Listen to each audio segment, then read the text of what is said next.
salibmu, ku puja selalu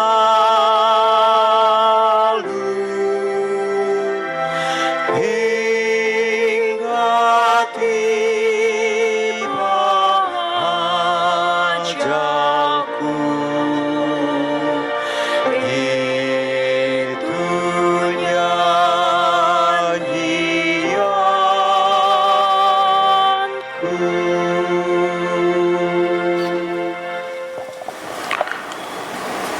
Damai sejahtera Allah yang melampaui segala akal dan pikiran manusia, kiranya menerangi hati dan pikiranmu dalam Kristus Yesus.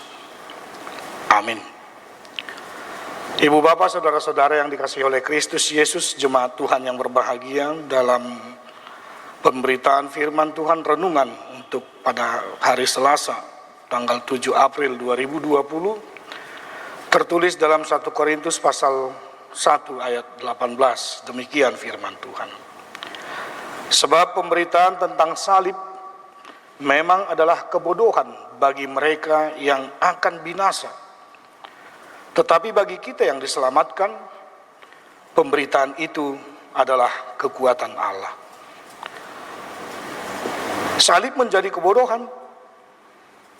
Banyak orang beranggapan karena ketika seorang ditetapkan untuk menerima hukuman salib, dia harus dinyatakan terlebih dahulu sebagai seorang penjahat besar, pemberontak.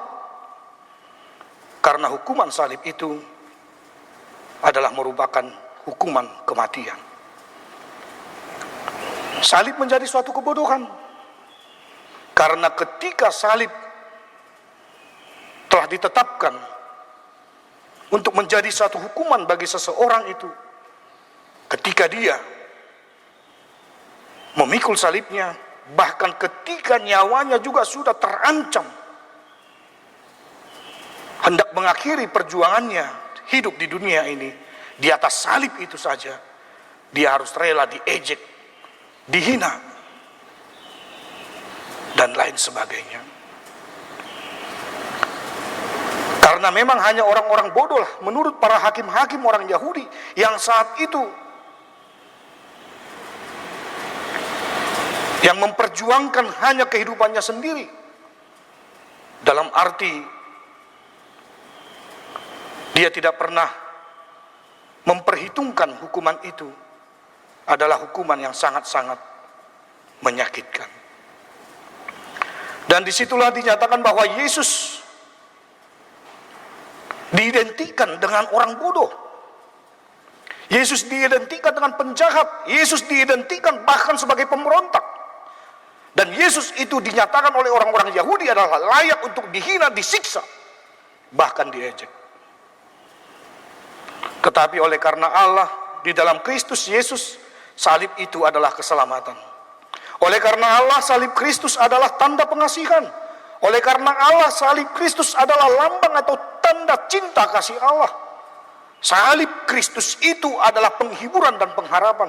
Bahkan salib Kristus itu bermanfaat pasti dalam kehidupan setiap orang percaya. Dan dinyatakan oleh Paulus bahwa salib itu adalah kekuatan Allah. Kenapa kita katakan sebagai kekuatan Allah?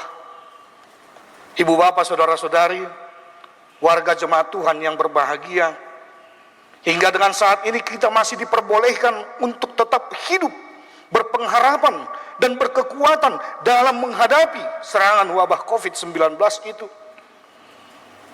Bukan karena kuat perkasa kita, bukan karena kepintaran,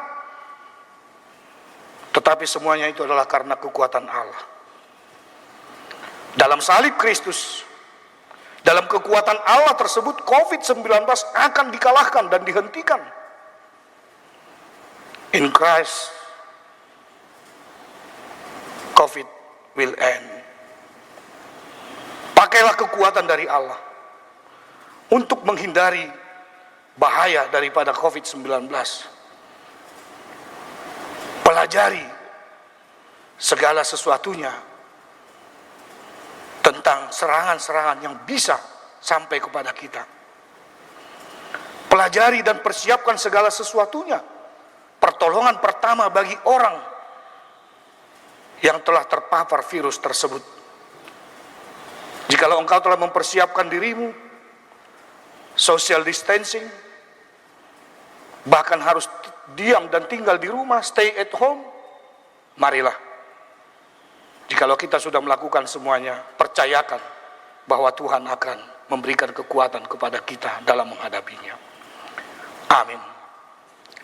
Terima kasih Bapa di sorga, jikalau pada pagi hari ini kami Engkau ingatkan untuk tetap menyatakan bahwa salib Kristus itu adalah kekuatan kami.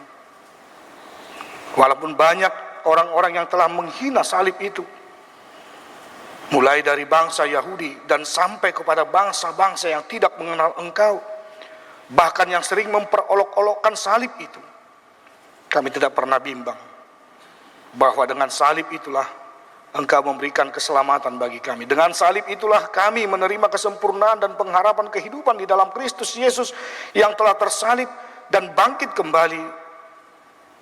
Dan kami akan bangkit bersama-sama dengan Engkau. Mari Tuhan, jamalah seluruh jemaat Tuhan dimanapun berada. Pada saat ini yang selalu berseru-seru kepadamu, kalau boleh kiranya kami mengharapkan Tuhan cepat memberikan ketenangan dan bahkan memusnahkan virus COVID-19 dari tengah-tengah kehidupan kami, dari tengah-tengah kehidupan dunia ini. Bantu dan tolong mereka-mereka Tuhan yang telah terpapar dan telah sakit akibat virus tersebut. Sembuhkan mereka, berikan kekuatan kepada mereka karena kekuatan mereka ada di dalam salib lambang cinta kasih Tuhan kepada kami. Mari Tuhan Engkau juga kuatkan para relawan, dokter juru rawat yang telah merawat saudara-saudara kami yang terpapar oleh virus tersebut, supaya mereka tetap kuat dan siap melayani, memberikan perlindungan. Dan biarlah mereka-mereka yang telah berduka oleh karena serangan COVID tersebut, Engkau hiburkan mereka oleh karena kasih setiamu. Dan kami tidak lagi takut, kami tidak lagi perlu mengkhawatirkan hidup kami, jikalau kami tetap bisa memberikan perlindungan seperti yang dilakukan oleh pimpinan daripada bangsa kami. Seruan-seruan mereka hendak kami dengarkan. Terima kasih Tuhan, jadilah kehendak-Mu dalam kehidupan kami. Terpujilah nama-Mu kekal sampai selama-lamanya. Kasih karunia dari Tuhan kita Yesus Kristus dan damai sejahtera yang daripada Allah Bapa menyertai kamu sekalian. Amin.